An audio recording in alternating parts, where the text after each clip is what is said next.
Hey, I'm Chris. This is MMA for you. I'm going to be doing my MMA Q and A for October 2015. I know it's actually November, but it, I just wanted to do these at the end of the month. But besides that, some shout outs are in order. So shout outs to Fruity McGee, 792 BMZ, Trap Lord Bruce Wayne, Phoenix Gaming 223, 7851 V Lamia, JD Invictus, Pete Morian, the MMA Leak, Emruz Farda, Cole Kano. He can make professional looking designs for your YouTube channel, so check his channel out. Solid Cold, Filler99, Richard IV, C. Rich, Bada Bing, Loving MMA, Maxime Turcott, Will Martin at Will Martin MMA Predictions, Blackett123, Zane Griffin, Ryan Vo, De La Soul, and Logan Stevenson. So thank you guys very much. And I think I said this in my previous video, but I'll say it here. I am actually an aspiring author. You can check out my authors page at www.chrismoldong.com. Check out the Writer's Talk web series, my blogs, which I update every 2 weeks.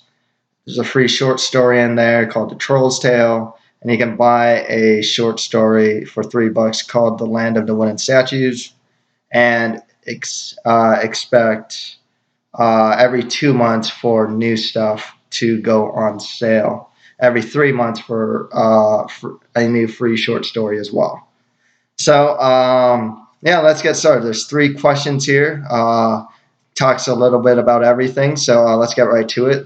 Carnius797 asks, or just asked me what are my overall thoughts on Jon Jones and his whole situation.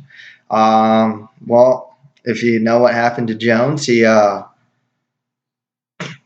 took a bunch of coke, crashed his car,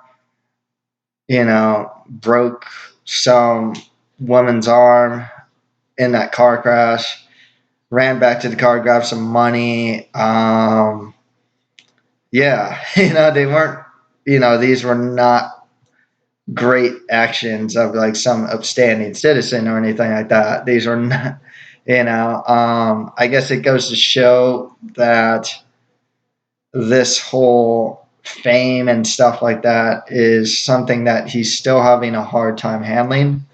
Apparently, people knew about this, like Jones does this type of stuff. They've known about this for a while. It seems like coaches and other fighters were aware of this. And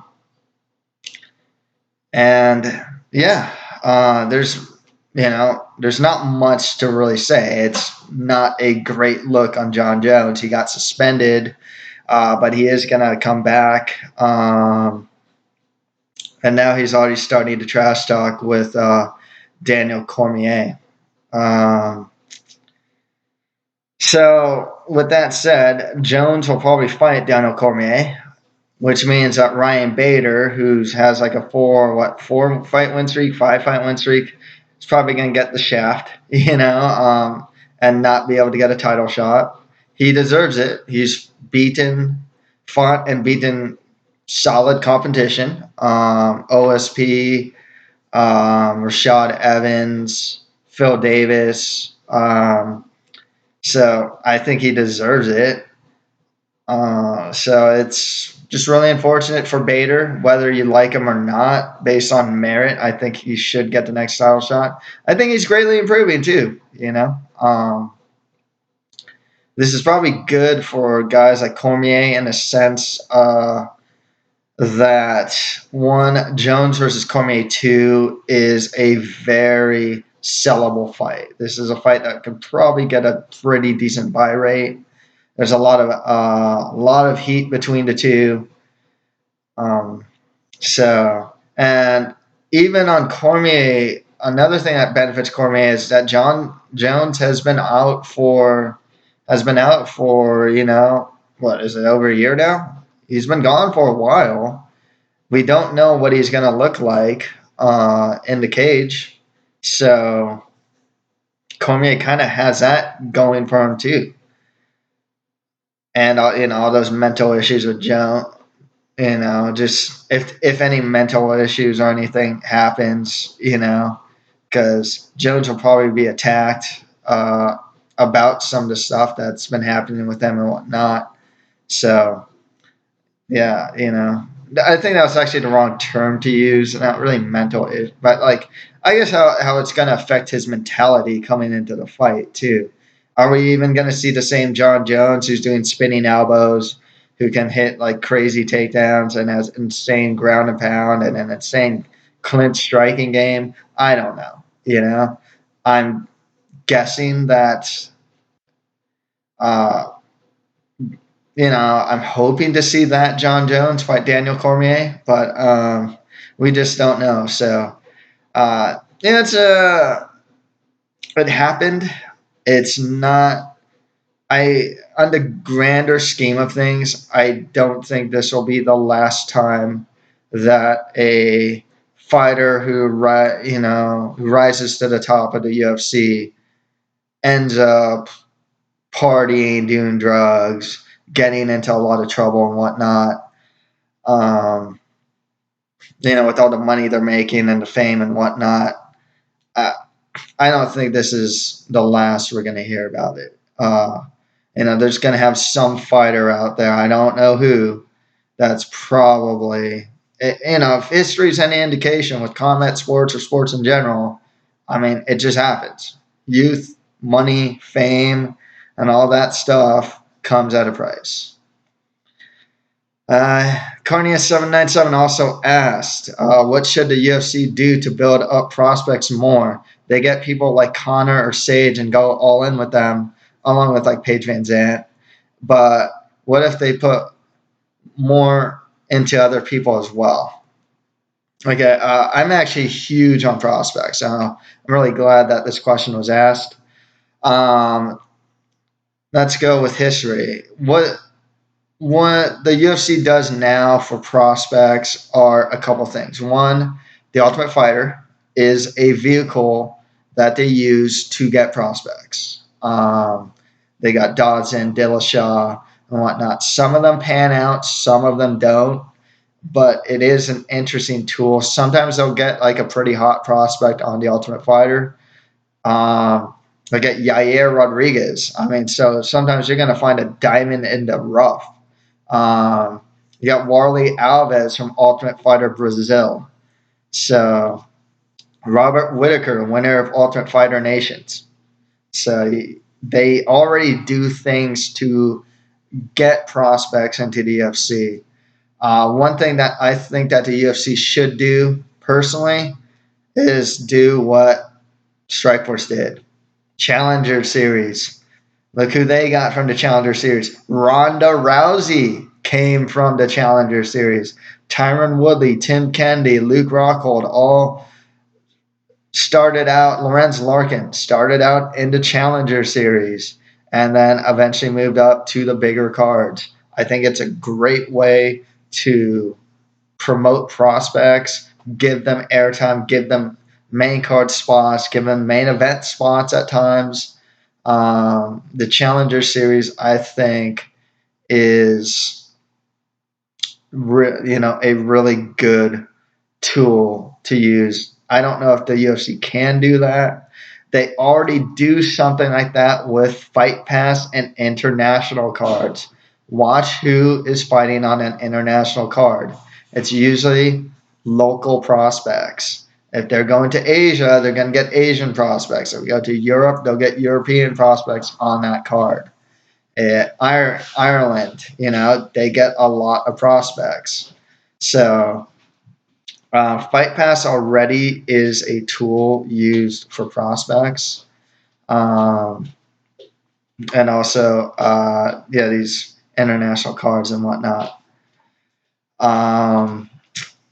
The other things they can do, it's really tough because, like what Bellator does is they'll, what I like that Bellator does, they do those like videos like those really short 1 or 2 minute videos talking about these fighters and whatnot.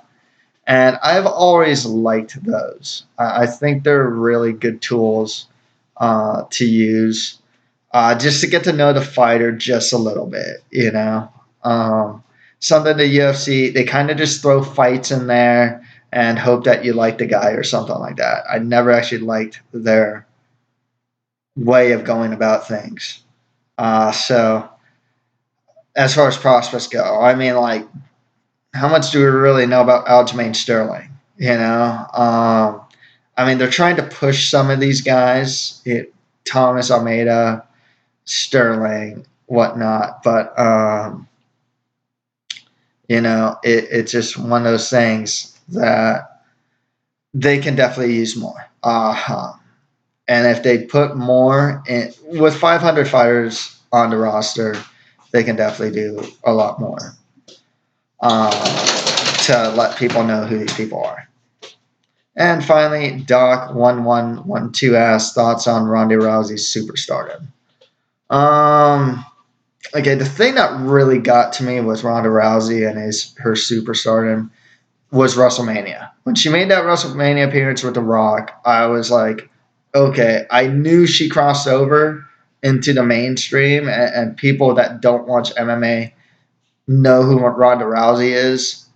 But when I saw the reaction that Ronda Rousey got when like The Rock got her from the audience and she went into the ring, was like really crazy. I was actually blown away. I just did not know that she was that popular. And then she's now on the cover of Ring magazine and whatnot. So, um, yeah, it's just overall thoughts. It's good for the UFC.